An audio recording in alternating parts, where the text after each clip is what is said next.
Ok, allez, on y va. Alors, d'abord, dans un premier temps, y a-t-il des questions sur ce dont on a travaillé hier, qui concerne la première partie des statistiques et notamment euh, l'évaluation des valeurs centrales que sont le mode, la moyenne pondérée et la médiane, pardon. A priori, pas de souci là-dessus. Donc, on va pouvoir continuer. Nous allons pouvoir continuer et continuer au niveau des exercices. Donc, on nous demandait aussi sur le premier, si je reviens sur le premier, de travailler ce qu'on appelle l'intervalle de dispersion, l'intervalle interquartile, les quartiles de la série et de faire une phrase d'interprétation des résultats obtenus. D'accord. Donc, il y a trois choses qu'il faut qu'on voit sur ça. C'est les quartiles, d'accord, l'intervalle interquartile et l'intervalle de dispersion. Alors, on va voir ces trois notions qui, a priori, ne sont pas forcément très compliquées. Alors, je vais partager mon écran concernant. Je vais simplement prendre ça, hop, pour savoir exactement ce sur quoi il faut travailler.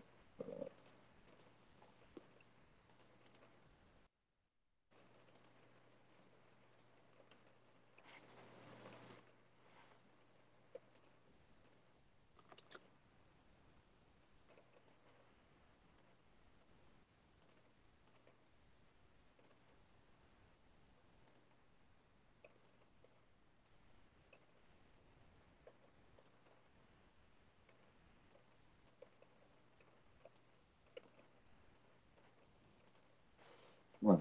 Hop, je vais pouvoir partager mon écran. Hop, voilà. Donc, on reprend hein, ce que l'on avait vu, notamment sur le premier exercice.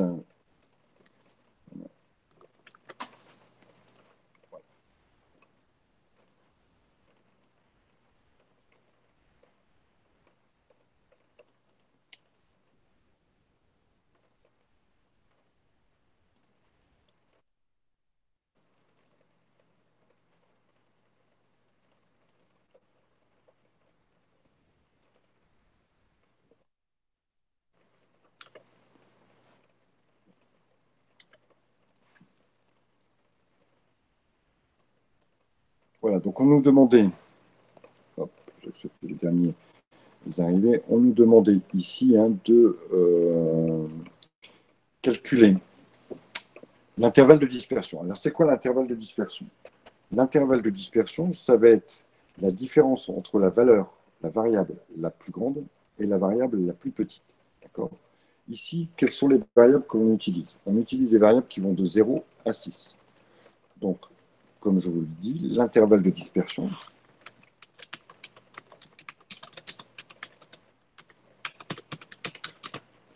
il va être égal entre variable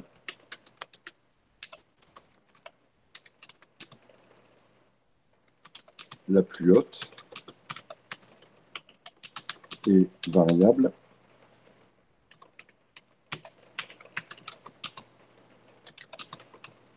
la plus petite. Donc, clairement, dans mon cas présent, mon intervalle de dispersion variable la plus haute, c'est 6. Variable la plus petite, c'est 0. Donc, l'intervalle de dispersion, ici, il va être égal, c'est pas bien compliqué, à 6. Voilà pour ça. A priori, je ne pense pas que vous ayez beaucoup de questions sur cette problématique, puisque on prend la variable la plus haute, on prend la variable la plus petite, on fait les différences entre les deux, et puis ici, on retrouve l'intervalle de dispersion qui est 6. Maintenant, concernant les intervalles interquartiles. D'abord, qu'est-ce qu'un quartile? Alors, un quartile, c'est une proportion. On a vu ce que c'était la médiane. D'accord? La médiane, c'est l'endroit où il y a 50% des effectifs avant et 50% des effectifs après. C'est ce qui, finalement, partage mes effectifs en deux. On a vu aussi que dans notre cas ici de valeur discrète, la médiane, c'est au moment où ça passe les 50%. Donc, clairement, c'est entre 1 et 2. Ma médiane va se situer entre 1 et 2. Que par défaut, on allait prendre la valeur la plus importante quand il y avait deux valeurs, dans le cas de valeurs discrètes. C'est pour ça qu'on a écrit que notre médiane était égale à 2. Donc, on va faire la même chose avec les deux autres moitiés, c'est-à-dire, vous avez Q1, donc c'est le quartile numéro 1, hein, Q1 est égal, c'est le quartile, c'est le premier quartile. Hop. Q1, c'est ce qu'on appelle le premier quartile. Voilà. Il est, lui, déterminé quand on passe les 25%. Le deuxième quartile, c'est Q2, lui, il est déterminé quand on passe les 50%. En d'autres termes, on l'a déjà calculé, ce Q2, ce deuxième quartile. Ce deuxième quartile, il est égal à la médiane. Évidemment, Q2, c'est la médiane.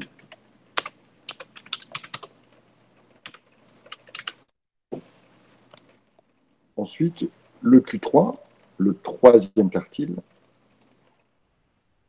c'est celui qui va se situer au niveau des 75%.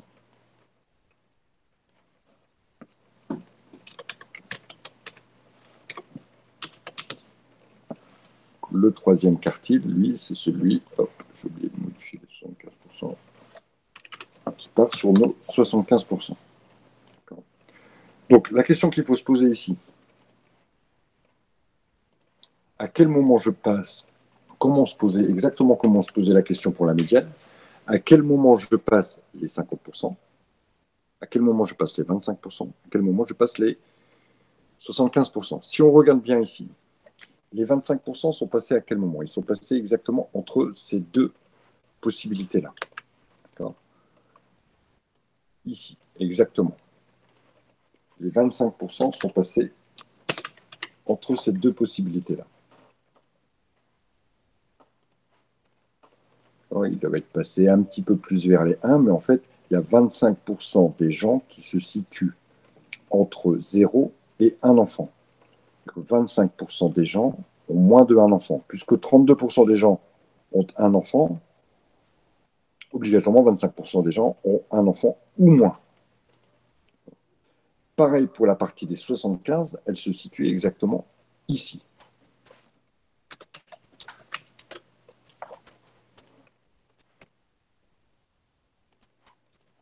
75%, ça passe entre ça et ça, là. D'accord? Donc, ça veut dire que mon Q1, si je reprends mon Q1, au moment où on passe les 50%, dans notre cas présent, Q1, il est égal à, il se situe entre 0 et 1. Quand on a deux valeurs, on prend la plus grande. Donc Q1, il est égal à 1. Q2, on l'a déjà calculé puisque c'est ma médiane. C'est égal à la médiane, c'est la même chose. D'accord? On a dit que c'était égal à 2. Q3,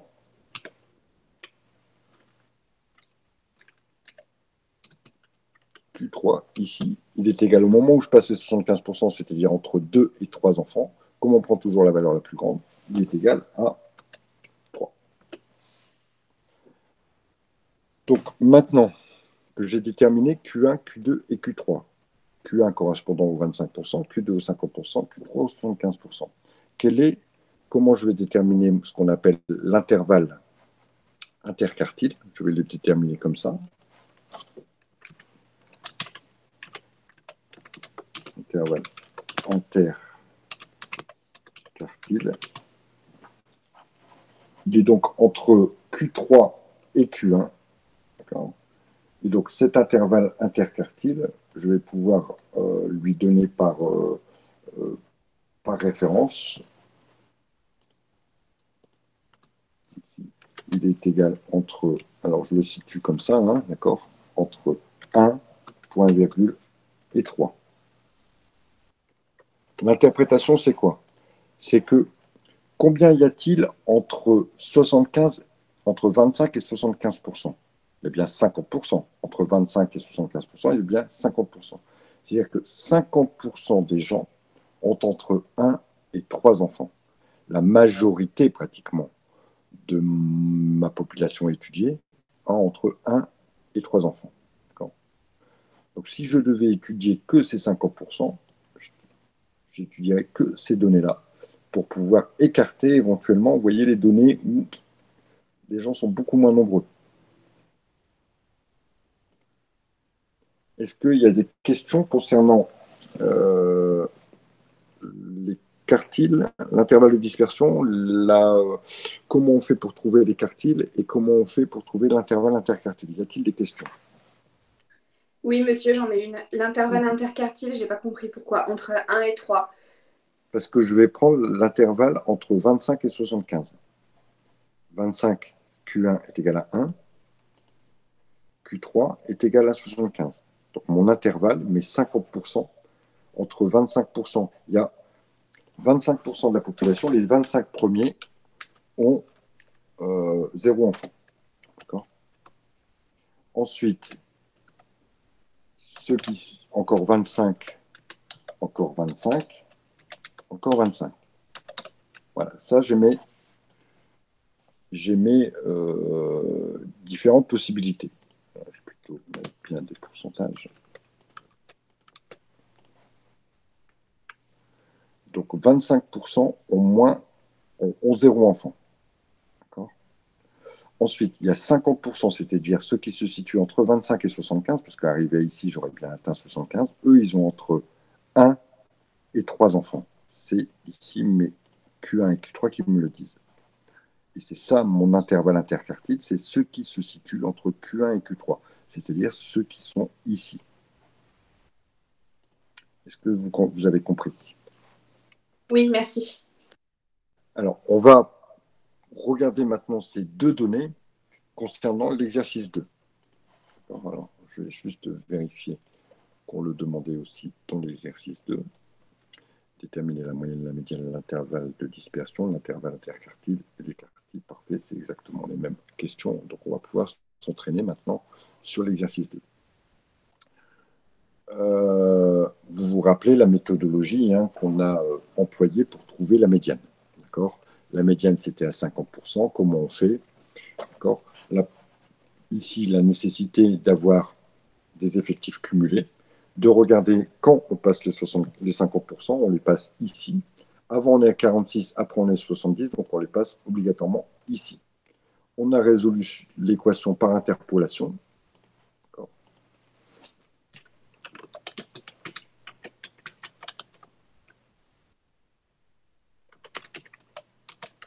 Et on va faire exactement la même chose pour trouver Q1 qui va me situer au niveau des 25% et Q3 qui va me situer au niveau des 75%. Alors moi, est-ce que quelqu'un l'a fait d'abord?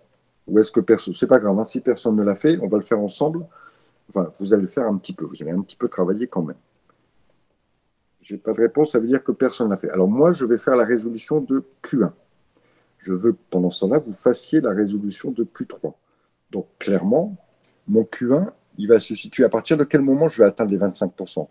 On a dit que ici, je calculais Q2 qui correspond à la médiane. Hein. Ici, à ce niveau-là, je pouvais prendre les données qui me permettent de calculer Q2. Donc, ça, ici, c'est exactement la même chose que Q2. C'est ma médiane. On sait que Q2, c'est égal à la médiane. Par contre, mes 25%, à quel moment sont-ils passés? Est-ce qu'ils sont passés ici? Non, puisque ici, je n'ai que 21%. Par contre, je démarre de 21 et je vais jusqu'à 46% pour ceux qui sont compris entre 900 et 1000. Donc, mon Q1 va se passer là. À partir de là, je vais poser mon équation et je vais le résoudre. Maintenant, le Q2, le Q2, on sait où il est passé. Le Q3, il est passé où?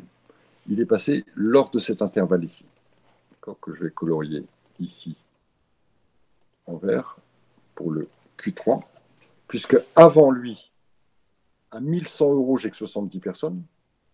Et après, jusqu'à 1500 euros, j'ai 91% des gens. Donc, obligatoirement, mon 75%, il est passé pendant cet intervalle ici. Donc, vous allez me résoudre l'équation avec Q3. D'accord? Et moi, pendant ce temps-là, je vais faire l'équation avec Q1. Et vous pourrez me suivre comme je fais Q1. Vous pouvez le faire pour Q3, éventuellement, si vous n'arrivez pas, si vous n'avez pas encore compris la méthode de résolution. Alors, une question. Pourriez-vous, s'il vous plaît, agrandir pour que l'on soit plus lisible? Alors, hop, je vais faire ça. Vous allez me dire si pour vous ça va mieux. Parfait. Ok.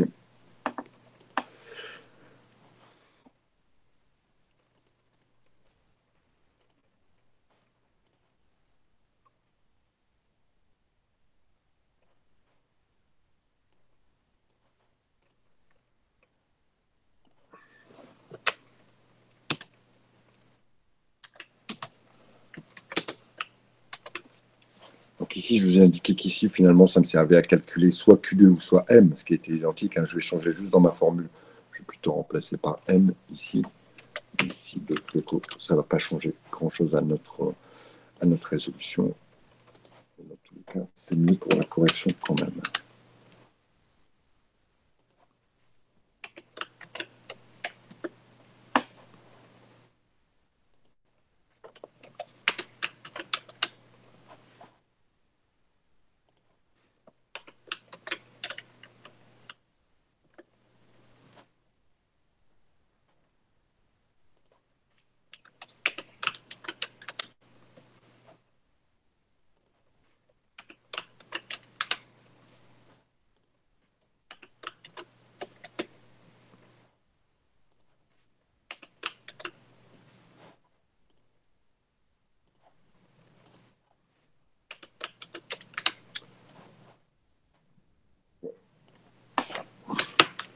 Donc on sait que c'est ici que je vais trouver les données pour percer à Q3 et ici que je vais trouver les données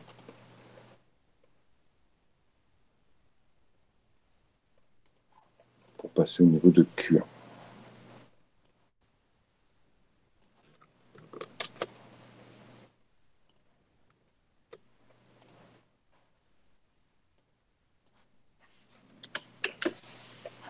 Donc Q1, moi, comment je vais faire?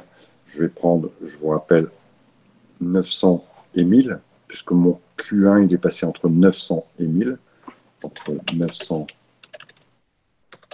et 1000.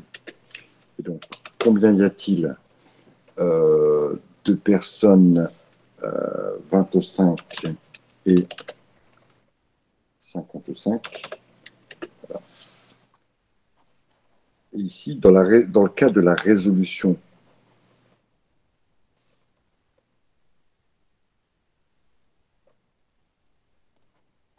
dans le cas de la résolution d'un Q, c'est pas divisé par 2, puisque divisé par 2, c'est la moitié. D'accord? Ici, ça va être un quart, c'est combien? Ça va être divisé par 4. D'accord? Donc, soit mon effectif divisé par 4.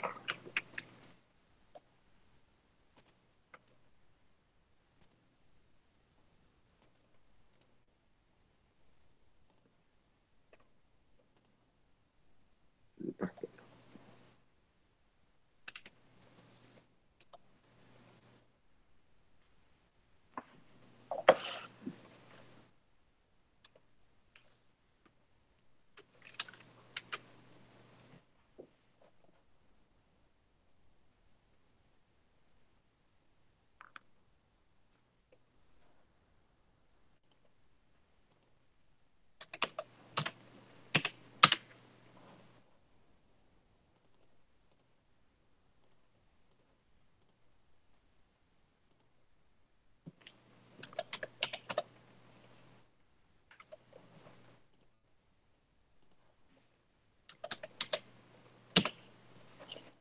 il faut que je sache ici,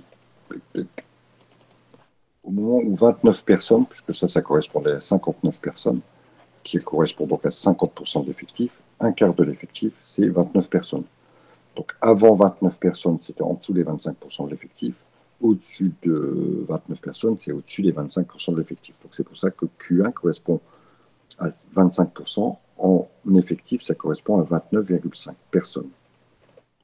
À partir de là, je vais pouvoir résoudre mon opération.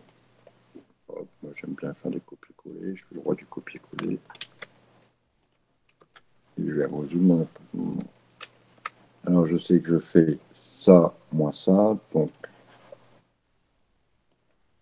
ici, 29,50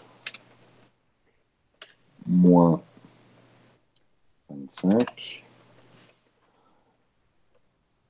sur Q1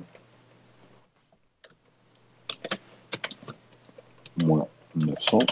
Ça, c'est la première partie. Deuxième personne, ça sera 55 moins 25. 55 moins 25 sur 1000 moins 900.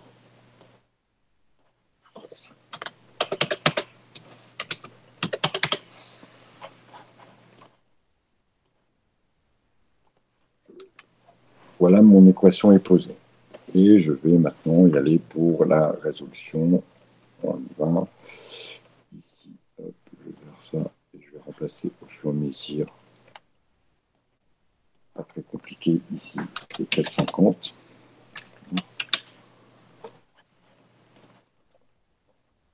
Ici, hop, ça va faire 30.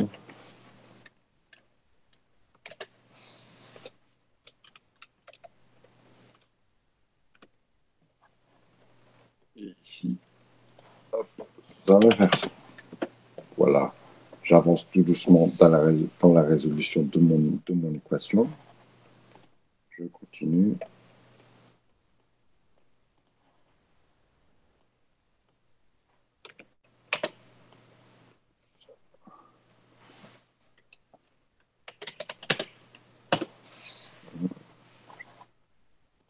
Je continue.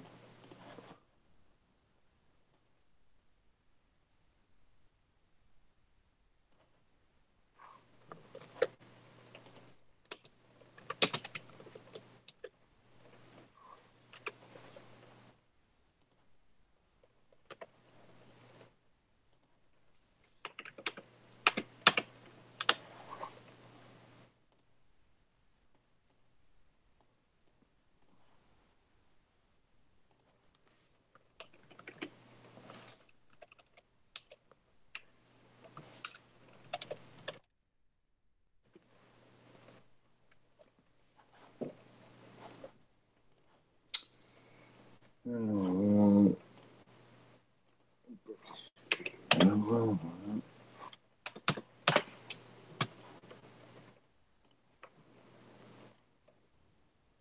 il me reste le 900 fois 0,31, 900 fois 0,30, 270.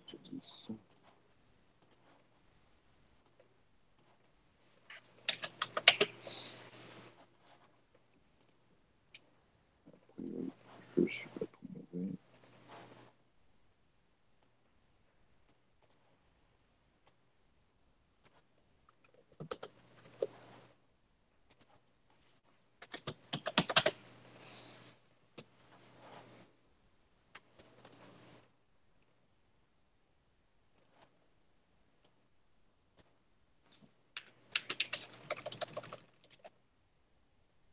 Bonjour, je retiens, je ne peut-être pas de souci, Lucie.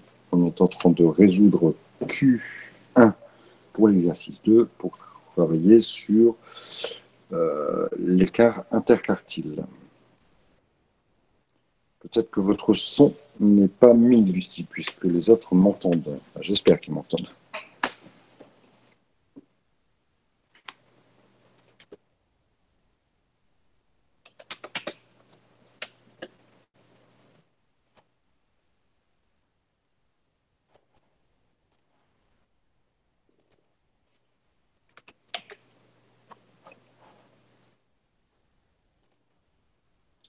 Tac, tac, tac. Voilà.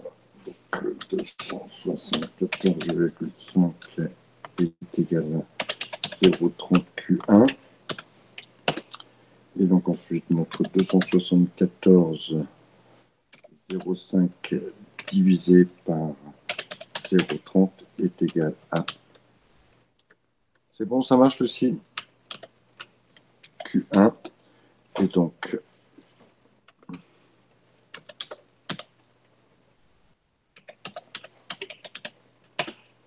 915 pour Q1. Q1 est égal à 915. Je vais vérifier quand même la cohérence de ce que je dis, puisque normalement Q1 doit être situé ici entre 900 et 1000. C'est tout à fait cohérent, puisque moi j'ai retrouvé 915. Donc ça veut dire que 25% des gens gagnent en dessous de 915 euros. D'accord ? 25% gagnent de Q1 à Q2, c'est-à-dire de 915 à 1014. Maintenant, il me reste à trouver Q3 que vous avez dû calculer. Est-ce que quelqu'un a calculé Q3 et peut me donner le résultat de Q3 ?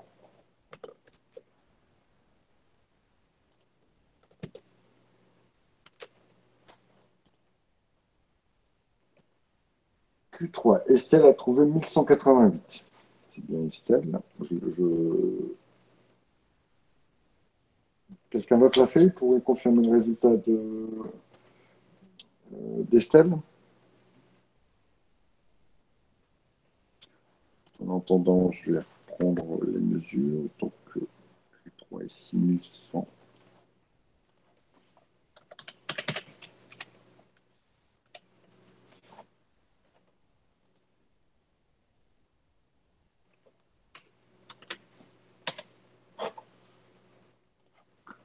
Et 1500.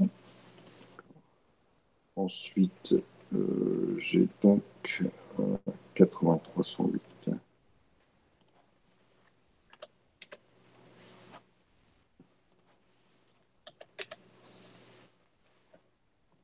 Et enfin, ici, il faudra prendre les 75% de l'effectif. D'accord ? Donc,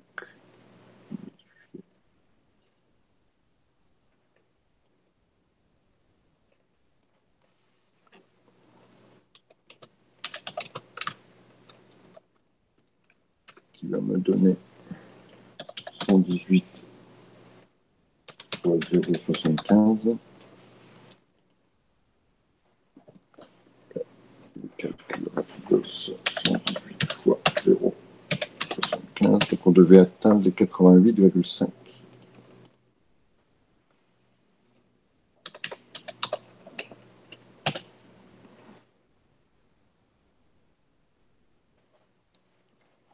Alors, oui, ma ligne d'en dessous, je ne l'ai pas encore faite, donc je suis à 83 et 108. 83, 108 ici. 83 et 108. Non, 83 et 108. Hop, et c'était 1100, 1500, c'est un, je ne sais plus. Hop.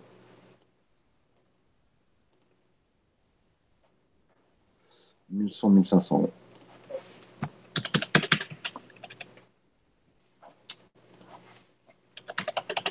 Voilà comment je devais construire mon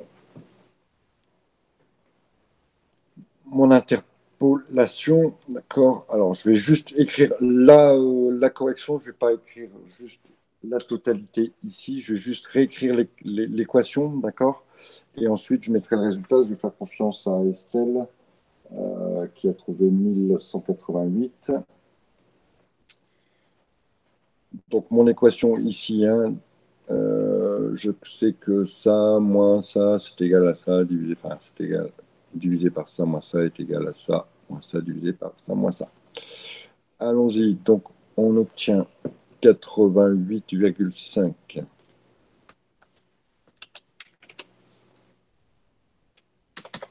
88,5 moins 83.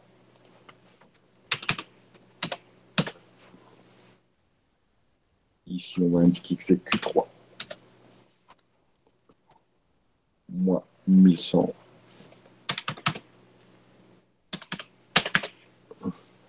est égal donc à 108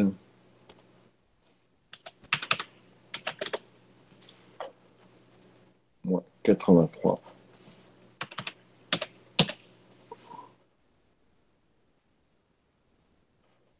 1500 moins 1100. Ok. Voilà. Donc Q3, selon Estelle, Q3 est égal à 1188, ce qui est plutôt logique. D'accord? 1188, puisque je dois obligatoirement retrouver un chiffre qui oscille entre 1100 et 1500. Et il doit être assez proche de 1100 puisque je vais les passer assez vite. Vous voyez que je commence à 1100 à 74%, donc mes 75%, je vais les atteindre assez vite aux alentours des 1100. Donc votre résultat est très logique, à mon avis, il doit être très bon même avant que je le vérifie. À partir du moment où on a mes trois Q, Q1, Q2, Q3, d'accord? Q1, hop, Q2, Q3. Alors, juste pour rejoindre, le son est assez mauvais. Par contre, au niveau des interpolations, je ne comprends pas trop, Estelle.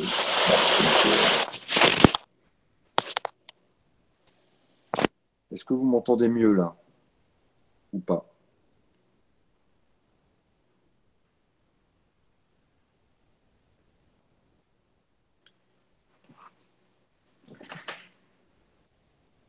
Moi, j'entends bien. Pour l'instant, ça ne coupe plus. D'accord, il y a peut-être des petites coupures. C'est ça, en fait. Hein. Alors, sachez qu'il y a aussi des coupures à chaque fois que quelqu'un essaie de se connecter. C'est vrai que des fois, je râle quand il y a des retardataires parce que ça fait des coupures.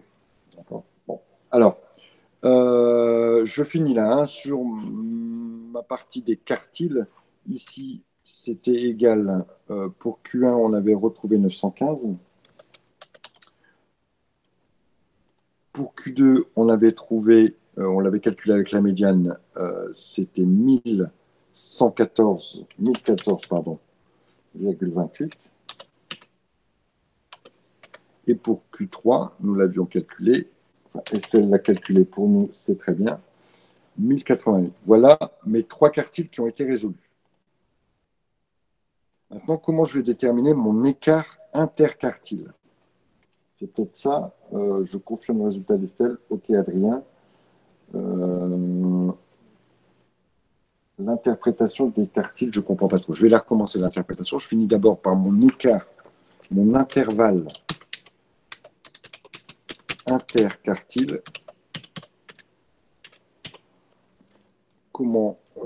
À quoi il est égal, l'intervalle interquartile? Donc, je vais prendre le premier quartile, le Q1. Le Q1, c'est 915, virgule, plutôt, le Q3, 1188. C'est toujours comme ça que je fais. Hein. Je prends le Q1 et le Q3. Voilà. Ça, c'est mon intervalle interquartile. Ça veut dire quoi dans l'interprétation? Ça veut dire que 50% des personnes, donc c'est-à-dire ceux qui se trouvent entre 25 et 75%, 50% des personnes gagnent entre 915 et 1188. 50% des personnes gagnent entre 915 et 1188 euros. Voilà l'interprétation que l'on donne. L'intervalle interquartile permet de situer 50% de la population. Les 50 autres pourcents, comment ils se répartissent? Ils se répartissent avant et après. C'est-à-dire ici, j'ai 25% des gens, 25% de la population qui gagnent moins de 915 euros. Ensuite, les 25% les plus riches gagnent plus de 1188 euros. Enfin, il y a 50% de la population qui gagne entre 915 et 1188.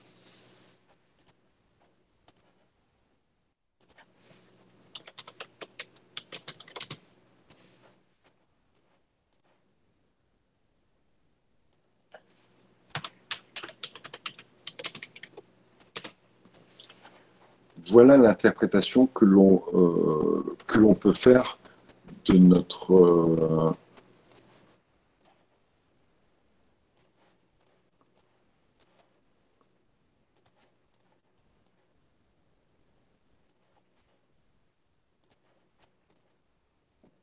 intervalle interquartile. Est-ce que, et pourquoi pas 50% des gens qui gagnent, alors,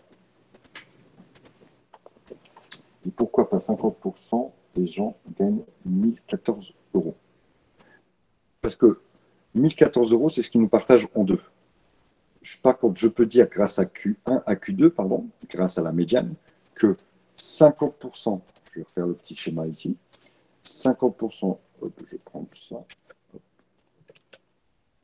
50% des gens gagnent moins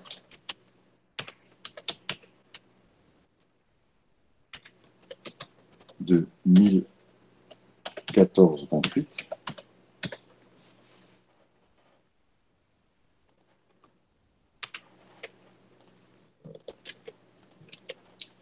et les 50 autres pourcents, eux, gagnent plus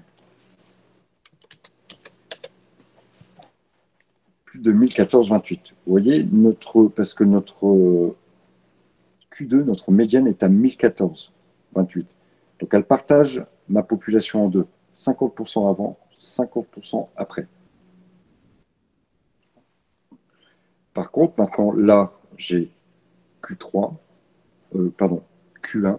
Ici, juste ici, là, entre les deux, j'ai Q1 à 915. Ici, j'ai Q1. Ici, j'ai Q3 à 1088. Et entre les deux, il y a 50%. Par contre, j'aurais pu retracer une ligne entre les deux ici, à 1014. Et donc, j'aurais eu 25 et 25. Est-ce que vous avez compris, Estelle? Ça marche? Ok. D'autres questions par rapport à l'interprétation de ces quartiles et de cet intervalle interquartile? L'avantage de ces intervalles, c'est de pouvoir éliminer les extrêmes. Si ici, je me concentrais que sur l'étude de cette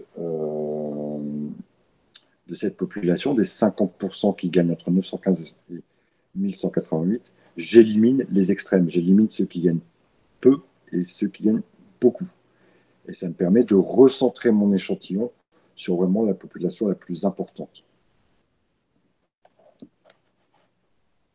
Alors, une fois que l'on a fait ceci, y a-t-il d'autres questions? Pas de questions. Ça, il faut savoir le faire, hein, vraiment. Le travail sur les quartiles et sur les intervalles interquartiles, il faut savoir le faire, il faut savoir l'interpréter exactement. Le petit dessin que je vous ai fait ici, la petite démonstration que je colore ici,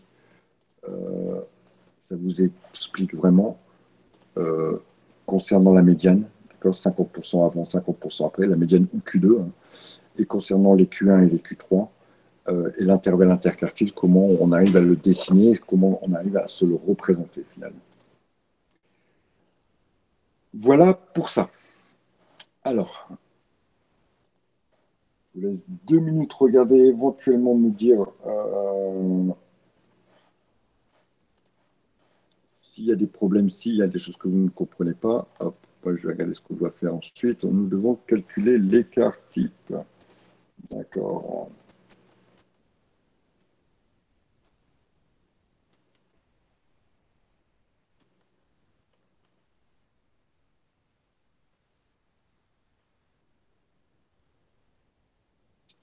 Alors, pour calculer l'écart type, on va d'abord passer par une première étape. D'accord. Je pense que ça va clôturer d'ailleurs notre séance d'aujourd'hui. Je ne veux pas trop vous en mettre dans la tête, hein. Aujourd'hui, on va d'abord calculer l'écart absolu à la moyenne. Comment on calcule cet écart absolu à la moyenne? D'abord, corriger ça. Comment calcule-t-on l'écart absolu à la moyenne? je vais me placer. Alors, je vais prendre d'abord sur le TD1. Et maintenant, ici, je vais travailler sur l'écart absolu à la moyenne.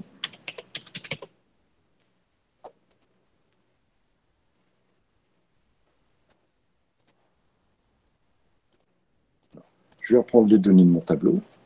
Hop, je vais le reprendre ici. Et maintenant, je vais passer sur une autre chose.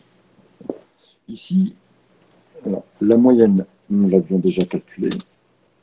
Alors moi, je marque moyenne, mais normalement, dans les formules, ça se note X bar. X avec une barre. Mais sur Excel, j'ai du mal à faire un X avec une barre. Je n'ai pas encore trouvé comment faire. Un jour, quelqu'un peut m'apprendre. Ça m'intéresserait bien. Donc ici, notre moyenne, elle est égale à 2,20. D'accord.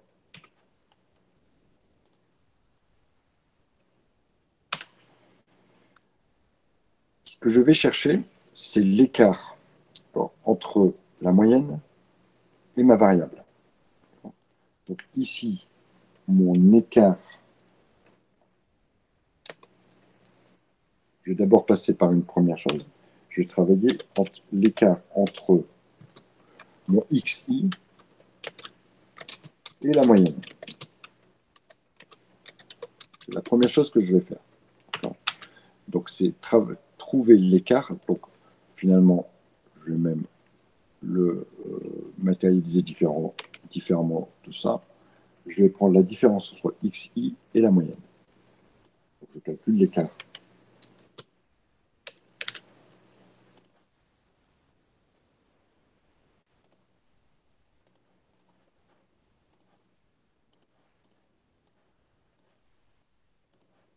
Alors, quel va être cet écart ici? Si pour l'instant, je fais calculer l'écart. Donc, XI est là, donc c'est 0, hein, moins ma moyenne, c'est ceci. Voilà, ici mon écart. Mon écart, il est de 2,20. 0 moins 2,20, ça fait 2,20. Je vais recommencer cette opération ici à chaque fois. Ici, la petite chose qu'il faut faire, c'est qu'on me parle d'un écart absolu. L'écart absolu, ça fait référence à ce qu'on appelle la valeur absolue. La valeur absolue, ça doit peut-être vous faire penser à des choses que vous avez vues en sixième ou en cinquième. La valeur absolue, c'est-à-dire qu'on va enlever le signe. Et la valeur absolue se note en faisant un trait de chaque côté, pas de négatif. Voilà, exactement. Alors, je vais faire un grand I, peut-être que ça va marcher. Hein, voilà. Hop. Voilà. Ça veut dire, qu'ici, je vais garder la valeur absolue. Donc, ça veut dire que le premier ne va pas être égal à moins 2,2, mais va, comme nous précise, j'ai oublié votre prénom, ça va très vite, Françoise, ça ne sera pas moins 2,2, mais ça sera 2,2. C'est-à-dire que la valeur absolue de moins 2,2, c'est 2,2. La valeur absolue de moins 1,2, c'est 1,2. Bon, là, jusqu'à là, normalement, c'est pas très compliqué. Donc ici, je vais retirer les signes. D'accord.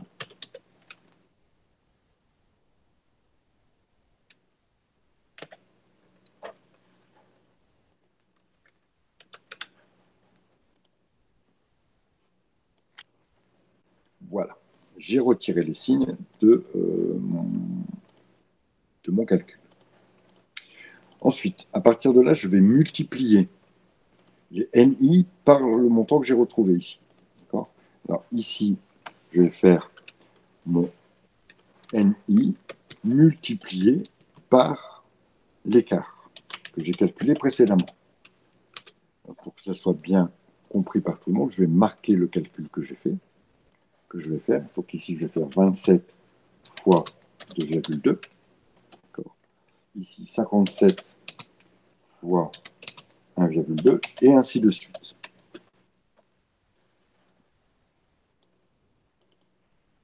Donc ça veut dire qu'en termes de résultat, je vais obtenir ça fois ça.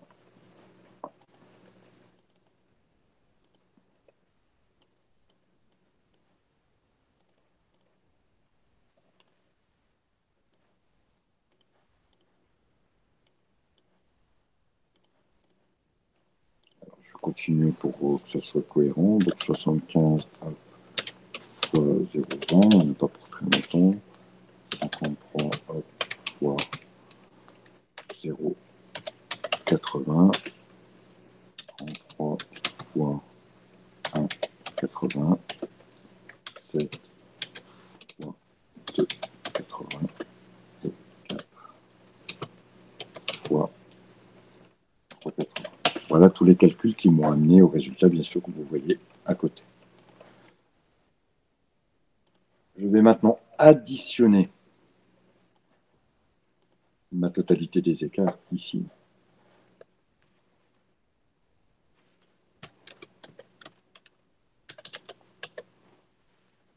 J'additionne tous mes écarts ici pour retrouver 272.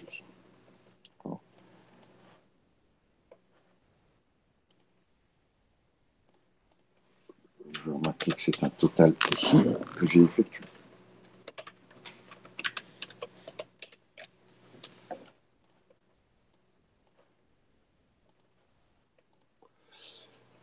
Une fois que j'ai fait cette addition, maintenant je vais calculer ce qu'on appelle mon écart absolu à la moyenne. Mon écart absolu à la moyenne, donc l'écart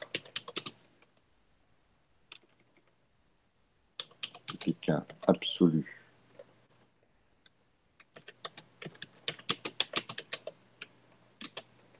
à la moyenne.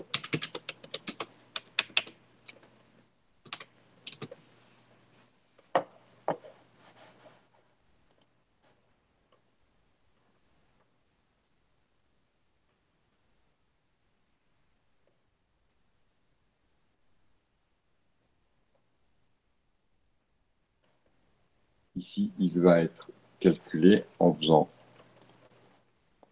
un petit peu perdu, 272,89 moins, divisé par mon nombre total, c'est-à-dire 253. Donc, mon écart absolu à la moyenne, on va pouvoir marquer le résultat.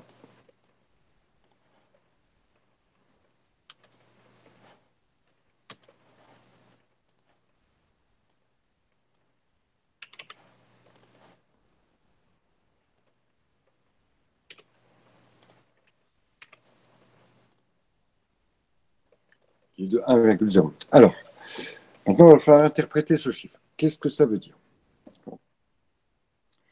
Ça veut dire que ma moyenne est de 2,20. Donc ici, mes patients ont en moyenne 2,20 enfants.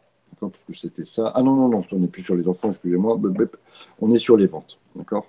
Ça veut dire que je fais en moyenne 2,20 ventes par jour. Ça, on l'avait calculé, on avait dit ce que signifiait nos moyennes.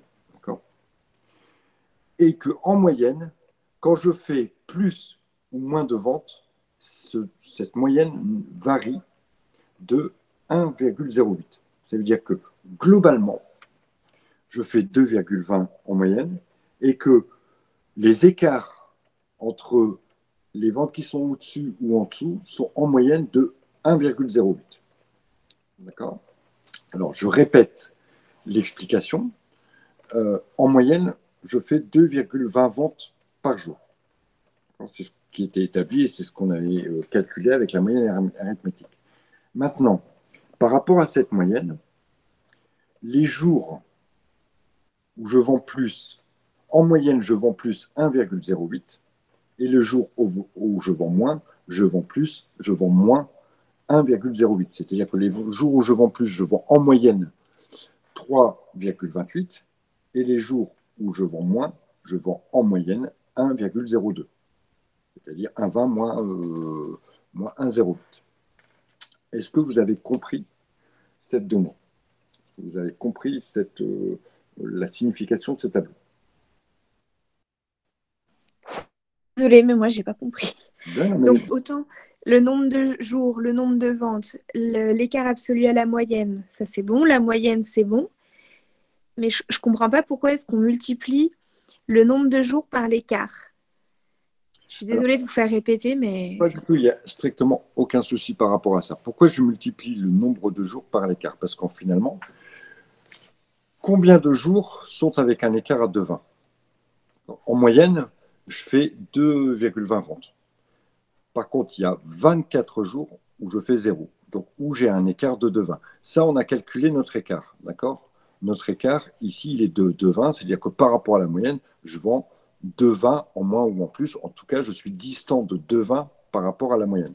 Ici, je suis distant de 1,20, ici, je suis distant de 0,20, ici de 0,8, etc., etc. Donc, par rapport à ma moyenne, je suis distant à 2,20. Et donc, pour calculer globalement tous les jours, quel est l'écart de tous les jours, je suis obligé, puisque pendant 24 jours, j'ai un écart de 2,20. Pendant 57 jours, j'ai un écart de 1,20. Si j'avais gardé juste une moyenne de tout ça, si j'avais juste fait une moyenne de tout ça, ça ne m'aurait pas reflété un résultat réel. Parce que si je fais juste la moyenne de tout ça, regardons ce que ça peut nous donner. Je n'ai jamais fait l'expérience, mais j'ai d'ailleurs peur que ça me donne 0 ou 1. Si je fais juste la moyenne de tout ça, ça me donne 1,80. D'accord? Vous voyez que nos deux différences, nos deux résultats sont différents. Ça, c'est l'écart par rapport à la moyenne.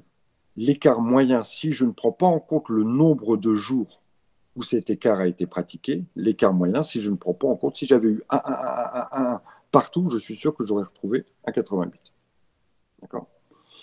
Par contre, si je prends en compte le fait que pendant 24 jours, il y a un écart important, pendant 57 jours, qui est supérieur à 24 jours, il y a un écart moins important. Ça veut dire que 57 jours a de l'influence. C'est pour ça que je le prends et c'est pour ça que je le multiplie. Je vais vous prendre un autre exemple. Regardez. Imaginons que vos notes soient les suivantes. Votre note 1, votre note 2, votre note 3, votre note 4, votre cinquième note, votre sixième note, votre septième note, votre huitième note, votre neuvième note et votre 10e note. Voilà l'ensemble de vos notes. La première note, vous avez 8, d'accord, pas terrible. La deuxième, 12, c'est mieux. 14, c'est mieux. 14, c'est mieux. 12, c'est pas mal. 14, c'est pas mal. 16, c'est super. Malheureusement, une rechute après 8 et encore. Hop. Et puis la dernière, vous avez excellé, vous avez 10. Regardons les notes que j'ai eues. Donc, j'ai en possibilité 8. J'ai en possibilité 10. J'ai en possibilité de note 12. J'ai en possibilité de note 14 et j'ai en possibilité de note 16 et j'ai en possibilité de note 18. Voilà toutes les possibilités. Combien avez-vous eu de notes à 8? 2 fois. Combien avez-vous eu de notes à 10? Une seule fois. Combien avez-vous eu de notes à 2? Vous me dites si je ne me trompe pas, une seule fois. Combien avez-vous eu de notes à 14? Il me semble 1, 2, 3 fois. Monsieur, il y en a 2 à 12. Il y en a 2 à 12. Hop, 2 à 12, je vais vérifier après. 16 une seule fois, il me semble, et 18 une seule fois.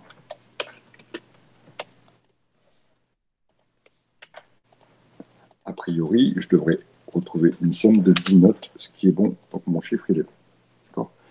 Si je fais la moyenne sans prendre compte de combien de fois vous avez eu ça, si je fais la moyenne de ça, la moyenne de ça, c'est pas très compliqué, votre moyenne, elle va être égale à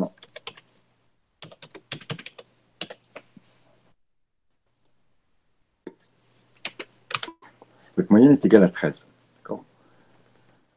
Mais vous n'avez pas pris l'influence de combien de fois vous avez eu cette note-là. Évidemment, si vous avez eu que 2 notes, 8 et 18, mais que le 8, vous l'avez eu 5 fois et que le 18, vous ne l'avez qu'une fois. Si je prends que 8 et 18, je vais avoir une moyenne qui va être de 14, d'accord, ou de 13. Mais si je prends le nombre de fois que j'ai eu 8 et le nombre de fois que j'ai eu 18 en compte, ma moyenne sera différente. C'est ce qui est pratiqué ici. Et voilà pourquoi on multiplie à chaque fois par le nombre de jours. C'est parce que l'influence du nombre de jours par rapport à l'écart va être plus importante s'il y a beaucoup de jours qui tendent vers 1,2. Il y a très peu de jours à 2,2, donc son influence ne va pas avoir beaucoup d'importance, ça ne va pas s'éloigner. Voilà donc pourquoi il faut absolument multiplier par le nombre de jours. C'est un petit peu le même principe que vos notes. Si vous avez 2 types de notes, un 14 et un 8, bah, a priori, si je prends que ces deux notes-là, 14 et 8, vous avez la moyenne, hein, puisque ça vous fait 11 de moyenne. Par contre, si vous avez eu 5 fois 8 et une seule fois 14, quand je remultiplie mes 5 fois 8 et une fois 14 et que je redivise le tout par 6, vous n'aurez pas la moyenne. Voilà pourquoi il faut multiplier par le nombre de fois que l'on retrouve la donnée. La donnée, c'est 2,20, mais on la retrouve 24 fois. Et ici, j'espère que votre question, ce n'était pas sur le 27 et au lieu du 24, c'est moi qui me suis trompé ici, j'ai mis 27. Oui, c'est ça que je voulais vous dire, monsieur. Ah, fallait m'arrêter tout de suite. C'est simplement une petite erreur. Je pensais que vous ne compreniez pas du tout pourquoi on multipliait. Bon, bah, vous avez eu l'occasion d'avoir. Si, mais c'était ma question. En fait, c'est parce que c'est on pondère, en fait. Voilà, exactement. C'est juste ça. Voilà, on pondère grâce au nombre de fois que l'écart a eu lieu. D'accord. Alors, ça va terminer notre séance d'aujourd'hui. Y a-t-il d'autres questions d'abord? J'ai pas de questions, mais j'ai trouvé comment on pouvait faire la barre sur le X si ça vous intéresse. Ah, ça m'intéresse beaucoup, allez-y, dites-moi. Alors, vous allez dans Insertion, Équation. Et dans Équation, vous allez dans Accentualisation, ou de vouloir. Voilà, le petit A avec les trémas. Alors, Axon, ouais, d'accord. Et ici, je trouve mon. Ici, vous avez la petite barre, voilà. Et là, vous pouvez saisir votre X. Qui devrait, si vous cliquez sur le carré, ça devrait être en dessous. J'ai bien compris. J'ai bien compris. Voilà.